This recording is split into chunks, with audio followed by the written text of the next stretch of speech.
बिस्मिल्लाहिर्रहमानिर्रहीम। अस्सलाम वालेकुम। कैसे हैं आप सब लोग। तो आज हम आपके लिए क्या लेके आए हैं, तो ये है भाई मटन कलेजी।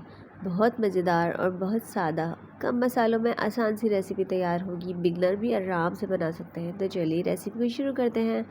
तो हमने एक पैन में आधा कप ऑयल लिया है और एक बड़ी प्याज शामिल करके उसको ट्रांसपेरेंट कर दिया है।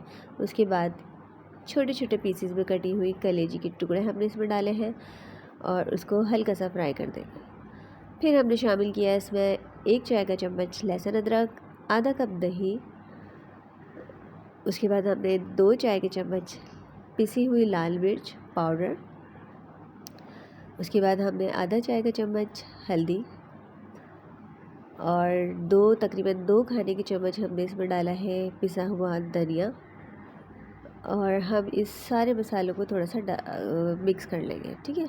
अच्छा, कलेजी में हम नमक हमेशा एंड में यूज़ करेंगे, क्योंकि कलेजी में शुरू में नमक डालने से कलेजी सख्त हो जाती है। अगर नरम आपको सॉफ्ट बनानी है तो इसमें एंड में शामिल करें। अब देखिए, पानी हमने शामिल किया है जिसमें ये कलेजी, प्याज और सारा मसाला गल जाएगा। पानी शामिल करने के बाद हमने इसको ढक कर रख दिया है उबाल आने के बाद। तो जब तक आप मेरे चैनल को लाइक कर दें और सब्सक्राइब कर दें, ठीक है। अब हमने इसको ढक दिया है, सारा पानी खुश्क हो गया है। तकरीबन 10 मिनट बाद हम इसमें साबुत हरी मिर्च डालेंगे और इसको अच्छी तरह से भुनाई करेंगे। अब इस स्टेज पे हमने इसमें नमक शामिल किया है, सॉल्ट हमने आखिर में शामिल करके बहुत अच्छी से भुनाई करके इसमें जब तेल अलग हो गया है तो जितनी हमने इसमें ग्रेवी रखनी है उतना पानी डाल दिया है।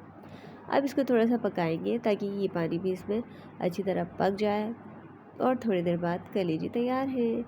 अब इसको आप सर्व करें, रोटी से खाएं, ये जैसा आपका दिल चाहता है इसको तैयार करें। लेकिन इस रेसिपी को ट्राई ज़रूर कीजिएगा। मुझे कमेंट में लिखिएगा कि ये रेसिपी आपने बनाई तो आपकी कैसी बनी।